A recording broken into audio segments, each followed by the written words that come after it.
یہ آکاشوانی کا سری نگر اسٹیشن ہے۔ اب آپ طارق احمد سے خبریں سنیے۔ جموں کشمیر میں اسمبلی انتخابات کے اختتام کے بعد اب چناؤ کمیشن ووٹوں کی گنتی کے سلسلے میں تیاریوں اور انتظامات میں جٹ گیا ہے۔ اس سلسلے میں قائم کیے گئے ووٹ شماری کے مقرر کردہ مراکز اور اسٹرانگ رومز میں تمام ضروری سہولیات کو یقینی بنایا جا رہا ہے۔ ووٹوں کی گنتی پر مامور کیے جانے والے عملے کو تربیت دی جا رہی ہے تاکہ یہ کام بھی بحسن خوبی انجام پائے۔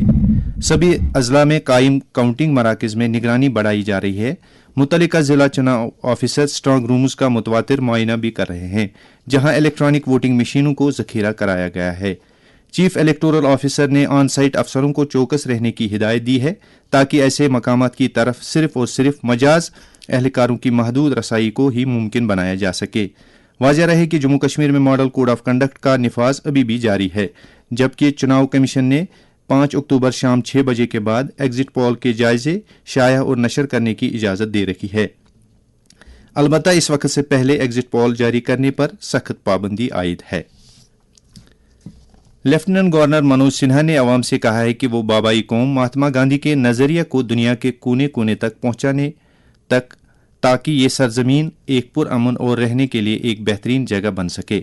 کل سری نگر میں گاندھی جینتی کے موقع پر محکمہ تعلیم کی جانب سے منعقد کردہ یوٹی سطح کی تقریب پر اپنے خیالات کا اظہار کرتے ہوئے منوج سنہا نے کہا کہ غیر یقینی صورتحال سے جوجھ رہے دنیا کے سامنے سبھی چیلنجوں کے حل گاندھی جی کے عدم تشدد اور سچائی کے اصولوں میں موجود ہیں۔ اس کے ساتھ ہی کل سوچھتا ہی سیوا ابھیان کے تحت سوچھتا پکواڑے کا اختتام ہو گیا۔ تقریب کے دوران لیفٹیننٹ گورنر نے مہاتما گاندھی کو شاندار خراج عقیدت ادا کیا، جنہوں نے ملک کی آزادی کے لیے ہر ایک کو ساتھ مل کر آگے بڑھنے کی ترغیب دی تھی۔ ملک بھر میں آج سے نوراتری کے تہوار کی شروعات ہو رہی ہے۔ 9 دن تک جاری رہنے والے اس تہوار کے دوران دیوی درگا کی پوجا کی جاتی ہے اور آج اس کا آغاز مذہبی جوش و خروش کے ساتھ ہو رہا ہے۔ نوراتری کے دوران دیوی درگا 9 روپوں کی پوجا کی جاتی ہے اور آج پہلے دن شیل پتری کے طور پر دیوی کی پوجا کی جاتی ہے۔ اس سلسلے میں جموں کشمیر میں سب سے بڑی تقریب ریاسی ضلع کے کٹرا قصبے میں ترکوٹا پہاڑیوں پر واقع ماتا ویشنو دیوی کے استھاپن میں منعقد ہو رہی ہے، جہاں ان دنوں ملک کے کونے کونے سے شردھالو آ کر اپنی شردھا کا اظہار کر رہے ہیں۔ استھاپن کو خوبصورتی کے ساتھ سجایا گیا ہے، جبکہ ضلعی انتظامیہ کی طرف سے بھی معقول انتظامات کیے گئے ہیں۔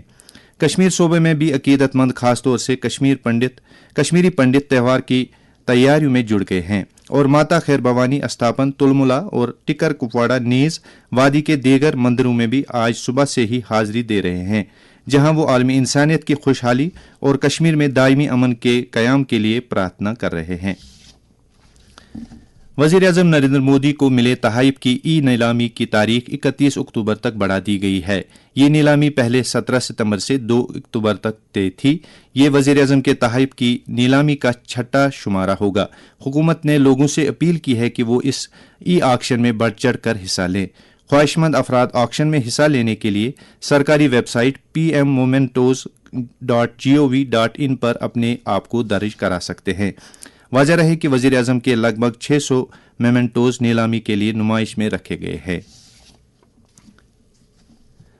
بھارت کی کھوکھو فیڈریشن اور بین الاقوامی کھوکھو فیڈریشن نے اعلان کیا ہے کہ افتتاحی کھوکھو ورلڈ کپ 2025 بھارت میں کھیلا جائے گا۔